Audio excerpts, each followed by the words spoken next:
Hi, this is Mr. Milnarik.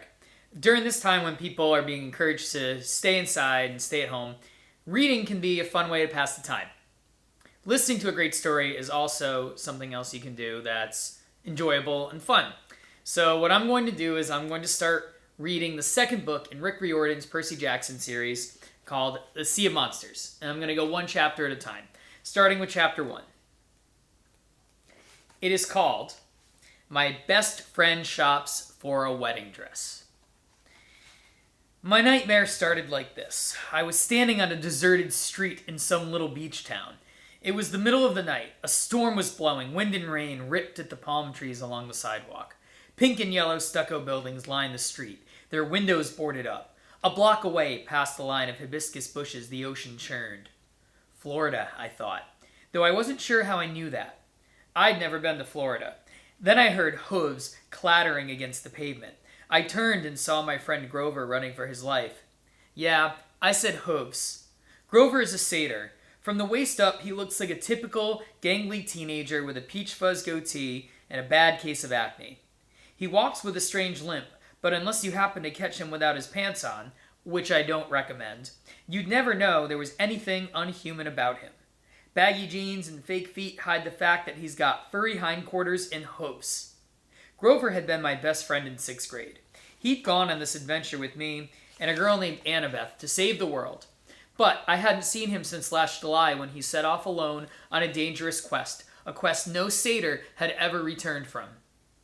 Anyway, in my dream, Grover was hauling goat tail, holding his human shoes in his hands the way he does when he needs to move fast. He clopped past the little tourist shops and surfboard rental places. The wind bent the palm trees almost to the ground. Grover was terrified of something behind him. He must have just come from the beach. Wet sand was caked in his fur. He'd escaped from somewhere. He was trying to get away from something. A bone-rattling growl cut through the storm. Behind Grover, at the far end of the block, a shadowy figure loomed. It swatted aside a street lamp which burst into a shower of sparks. Grover stumbled, whimpering in fear. He muttered to himself, "Have to get away! Have to warn them!" I couldn't see what was chasing him, but I could hear it muttering and cursing. The ground shook as it got closer. Grover dashed around a street corner and faltered. He'd run into a dead-end courtyard full of shops. No time to back up. The nearest door had been blown open by the storm. The sign above the darkened display window read, St. Augustine Bridal Boutique.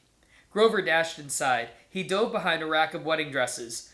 The monster shadow passed in front of the shop. I could smell the thing, a sickening combination of wet sheep wool and rotten meat, and that weird sour body odor only monsters have, like a skunk that's been living off Mexican food.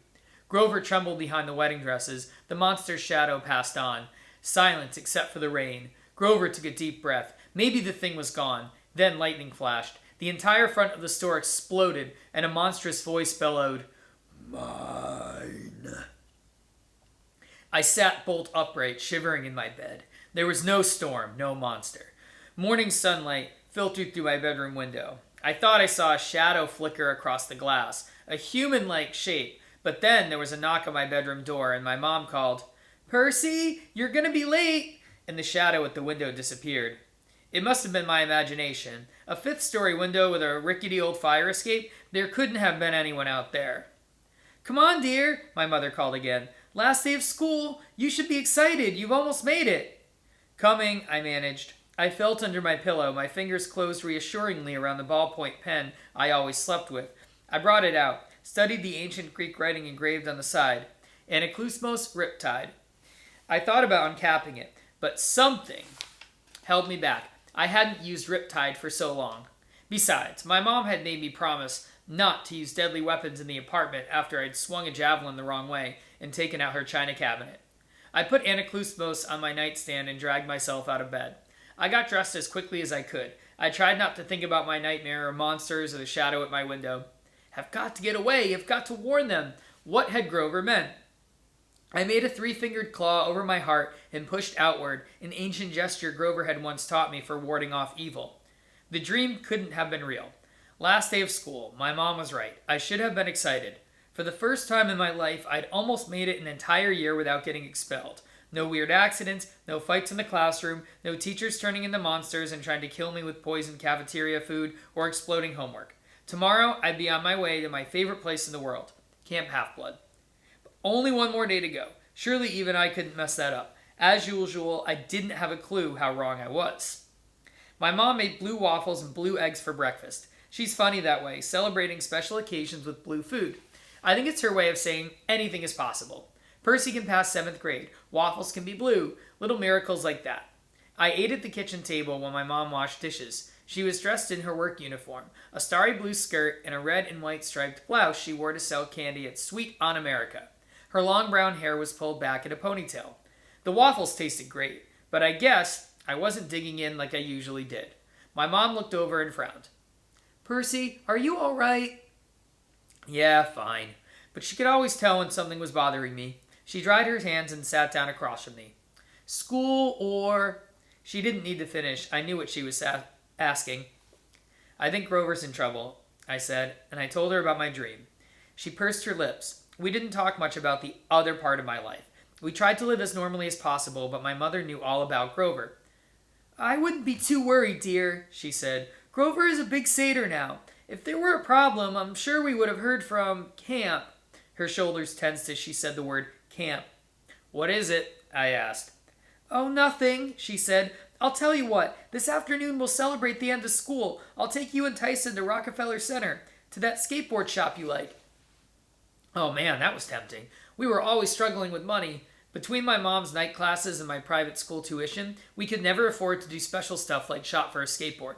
But something in her voice bothered me. "Wait a minute," I said. "I thought we were packing me up for camp tonight." She twisted her dish rag.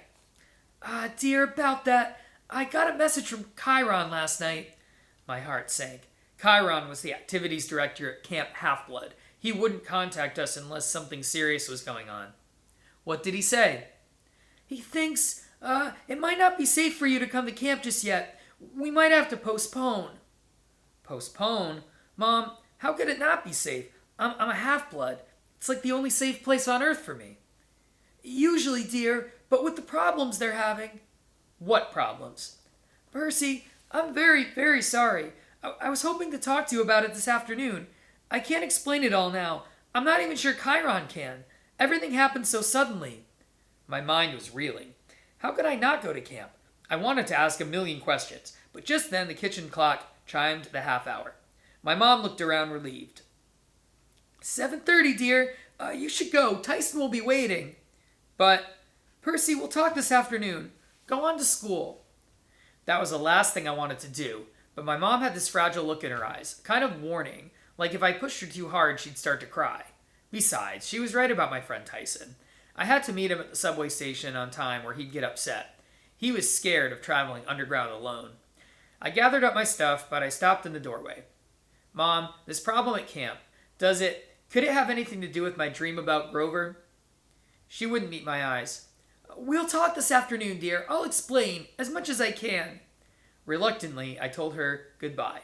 I jogged downstairs to catch the number 22 train. The number 2 train.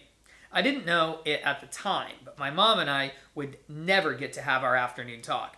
In fact, I wouldn't be seeing home for a long, long time. As I stepped outside, I glanced at the brownstone building across the street. Just for a second, I saw a dark shape in the morning sunlight. A human silhouette against the brick wall. A shadow that belonged to no one. Then it rippled and vanished. So, I hope you enjoyed Chapter 1.